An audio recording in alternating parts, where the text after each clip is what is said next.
Tony Vaccaro, soldat reporter du débarquement de juin 1944, vient de mourir à New York à l'âge de 100 ans.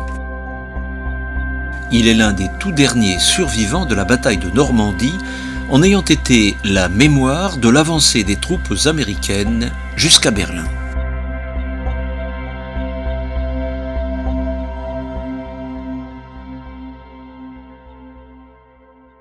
Parmi les images apaisantes de la guerre, une photo a fait le tour du monde, celle de la libération de Saint-Briac en Bretagne, qui rend hommage au libérateur.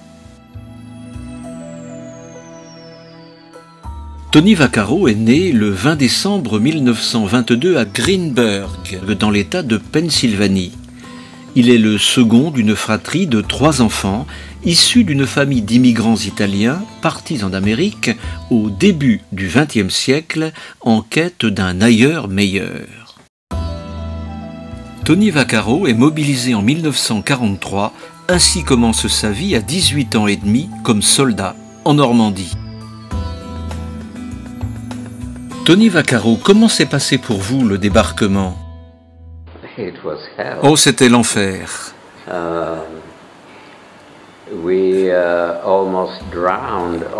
Nous avons tous coulé. J'ai développé un système pour rester en vie. Je descendais sous l'eau, je remontais pour prendre l'air, une vague me poussait en avant et je sombrais de nouveau vers le rivage, touchant le sable. Je sautais, je refaisais surface tout en transportant tout de même un sac de 22 kilos dans mon dos. Je n'avais que 18 ans et demi, bon ça c'est une autre chose. Je coulais de nouveau, je reprenais ma respiration, une vague me poussait et j'avançais comme un kangourou sur le sable et la dernière vague m'a jeté sur le sable dans un rouleau. J'ai dû retourner dans l'eau pour me laver de partout. Est-ce que vous étiez dans la première vague du débarquement? Non, je suis arrivé après. Je suis arrivé 6 jours plus tard. Les Américains n'étaient pas très loin. Les Allemands pouvaient encore voir la plage et ils nous tiraient dessus. On est sortis. Nous sommes allés sur une colline pour nous mettre à l'abri. Je me suis débrouillé pour dormir pendant 3 heures. On s'est relevé 3 heures plus tard et nous avons marché. Nous avancions le long de la route et on a aperçu un fossé.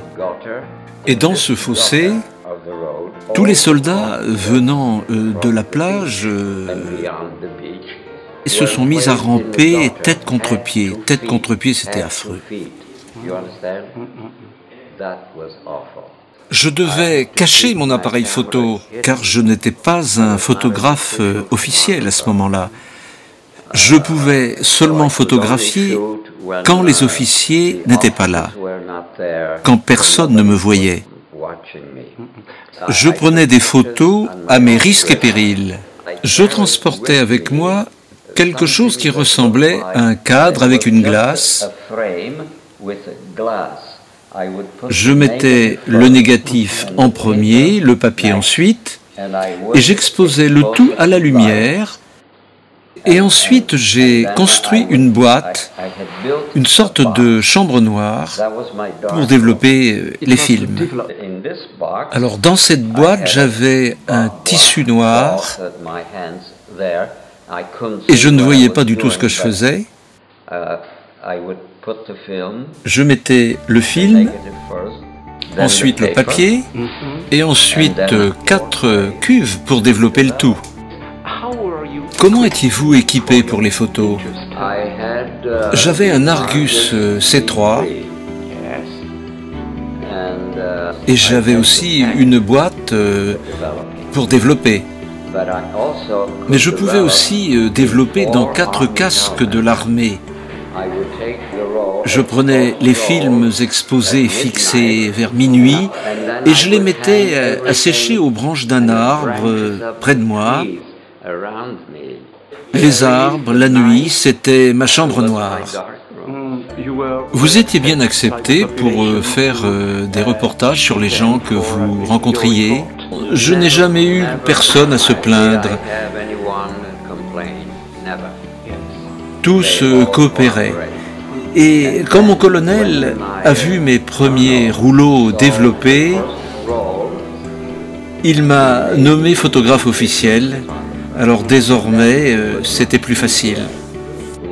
Ensuite, à chaque fois que je traversais une ville,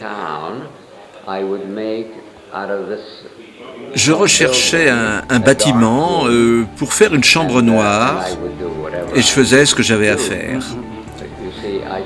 J'avais ramené d'Amérique 5 boîtes de films dans une boîte de 100 pieds de pellicule, donc j'avais beaucoup de films.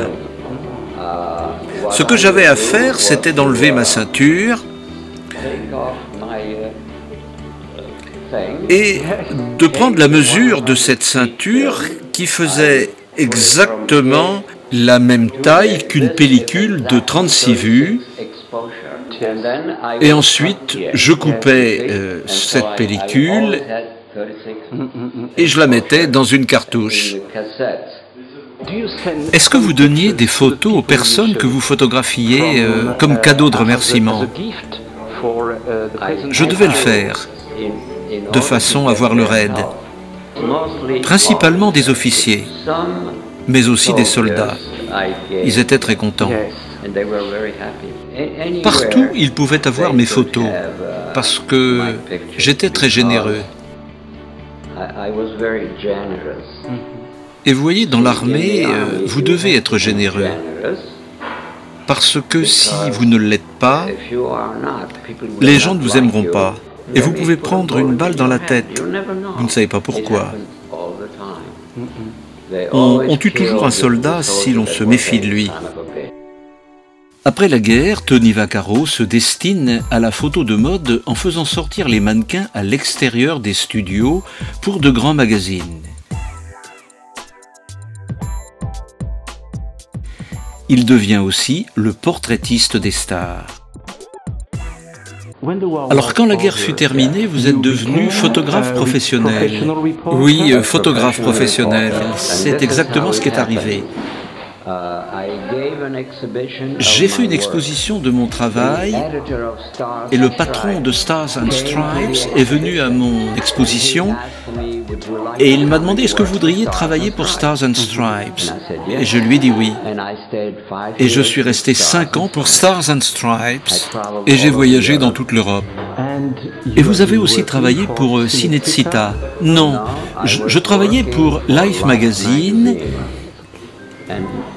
Et pour Life Magazine, je faisais des photos à Cinecittà avec les acteurs, les gens du cinéma. J'ai même travaillé pour le Vatican comme confident du pape, confident secret bien sûr. Quelle star avez-vous rencontré en tant que reporter?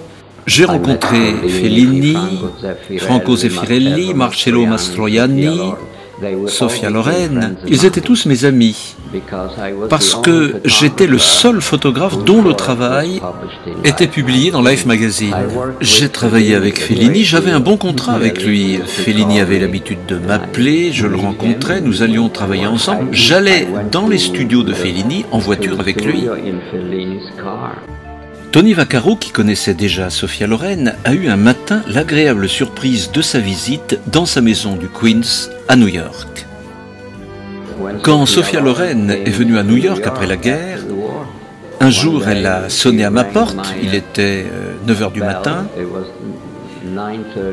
j'étais sous ma douche, j'ai mis ma serviette et j'ouvris la porte et c'était Sophia Loren. Elle me regarde et dit « Tony Vaccaro, sempre pronto, toujours prêt ». C'était une remarque très sexy.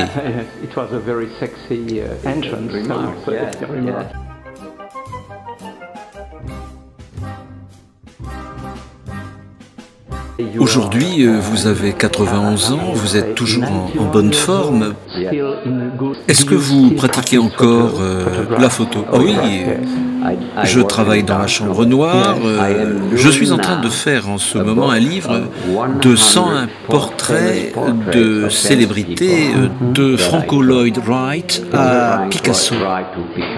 J'ai fait jusqu'ici 12 livres.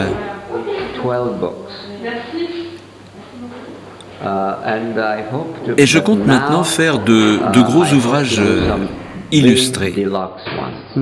Ce fut un grand plaisir de vous rencontrer. Tony Vaccaro s'en est allé à peine une semaine après avoir fêté ses 100 ans. Notre reporter, qui avait couvert la libération depuis Omaha Beach, est devenu après la guerre l'un des photographes officiels des stars et célébrités du monde entier, une mémoire photographique constituée de milliers de clichés.